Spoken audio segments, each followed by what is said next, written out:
बुलढाणा जिल्ह्यातील खामगाव तालुक्यातील शिरला नेमाणे येथील शेतकऱ्यांना बियाण्यामुळे मोठा फटका बसल्याची धक्कादायक घटना समोर आली आहे.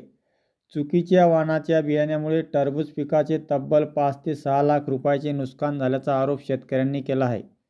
मिळालेल्या माहितीनुसार शिरला नेमाणे येथील शेतकरी किरण प्रताप अनिकेत नेमाणे आणि अक्षय नेमाणे यांनी देऊळगाव मही येथील गणेश कृषी केंद्रातून सागर बायो प्रायव्हेट लिमिटेड कंपनीचे एक्सपर्ट वाहन खरेदी केले. शेतकऱ्याचे म्हणणे आहे की त्यांनी प्रत्यक्षात सागर किंग प्लस हे टरबूज वाहन मागितले होते. मात्र कृषी केंद्रातील कर्मचाऱ्यांनी एक्सपर्ट वाहन चांगले उत्पादन देते असे सांगून तेच बियाणे दिल्याचा आरोप करण्यात आला.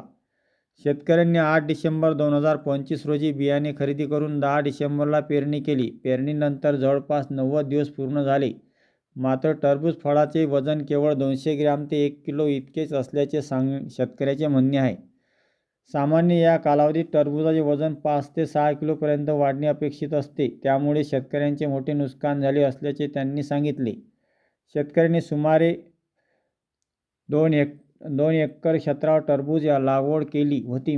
आतापर्यंत 2.5 लाख रुपयांहून अधिक खर्च झाला आहे. या शेतीतून 25 टन उत्पादनाची अपेक्षा होती. मात्र पिकाची वाढ न झाल्याने संपूर्ण गुंतवणूक धोक्यात आली आहे.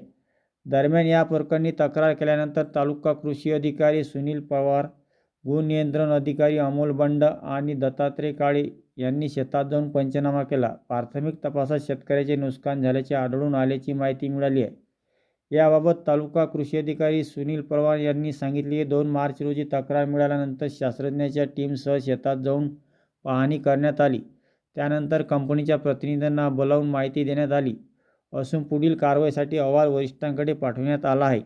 दरम्यान शेतकरी किरण चव्हाण यांनी सांगितले की आम्ही सागर किंग प्लस वाहन मागितले होते. मात्र सागर एक्सपर्ट वाहन देण्यात आले.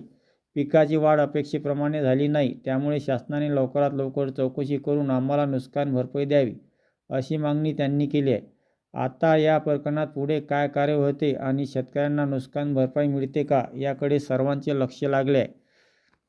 अशाच शेतकऱ्यांच्या बातम्यांसाठी शेगाव लाईव्ह चॅनलला सबस्क्राईब करा. शेतकऱ्यांच्या समस्या व तक्रार शासनापर्यंत पोहोचण्यासाठी शेगाव लाईव्हशी संपर्क करा. धन्यवाद. मी सुनील पवार, तालुका कृषी अधिकारी खामगाव. हे गाव शिरला नेमाणे आहे आणि शिरला नेमाणेचे आपले शेतकरी किरण भाऊ चव्हाण, अक्षय नेमाणे आणि त्यांचे भाऊ असे तिघांची माझ्याकडे 2 तारखेला तक्रार आली होती. त्यांनी सागर बायोटेक कंपनीचे वॉटरमेलन चे बियाणे लावले होते. आता त्याचे असं त्यांचं म्हणणं होतं की त्याची साईज वाढली नाही. 2 तारखेला त्यांनी तक्रार दिली कार्यालयामध्ये. 2 तारखेलाच आम्ही कृषी विज्ञान केंद्राचे शास्त्रज्ञ यांना सोबत घेऊन व्हिजिट केली आणि त्या दिवशी कंपनीचे प्रतिनिधी नव्हते. आज त्यांना परत बोलवलं आणि आज दिनांक 6 मार्चला परत आम्ही आलेलो आहे कंपनीचे प्रतिनिधी यांना घेऊन. त्यांना याबाबत माहिती करून दिली की याचे फळ आहेत, या फळाची धारणा जी आहे याची वाढ झालेली नाही आणि त्याबाबत आज पंचनामा केलेला आहे आणि आम्ही पंचनामा परत पुढील कारवाईकरता सादर करणार. नमस्कार, मी श्री हरी पवार, सागर सीड्स या कंपनीचा प्रतिनिधी. 2/3/2026 रोजी किरण भाऊ चव्हाण, अंकित भाऊ नेमाने, अक्षय भाऊ नेमाने या 3 फार्मरची तक्रार कृषी विभागात केल्या गेली.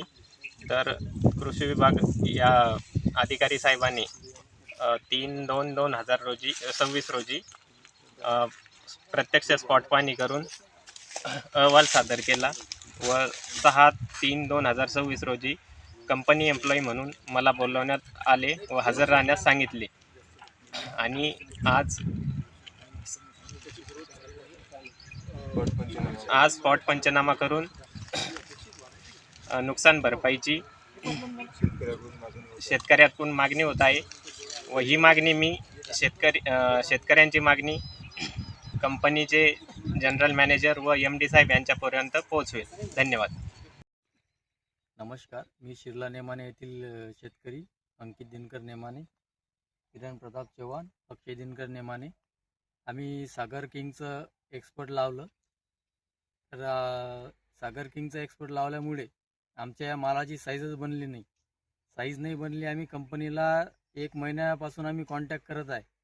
त्यांचे कोणतेच प्रतिनिधी इथं तळपाणी करायला येत नाही आहे आणि आम्हाला कुठलाच प्रतिसाद देत नाहीत. आता आम्ही कृषी अधिकाऱ्याकडे कंप्लेंट केली. आज ते आले होते शेतामध्ये, त्यांनी पंचनामा केला. सागर कंपनीच्या एम्प्लॉयला पण बोलावलं, त्यांच्या समोर पंचनामा केलेला आहे. आता आमची शासनाला हेच विनंती राहील की आमच्या शेतीमालाचे जे काही नुकसान झालं त्याची आम्हाला मदत करण्यात यावी.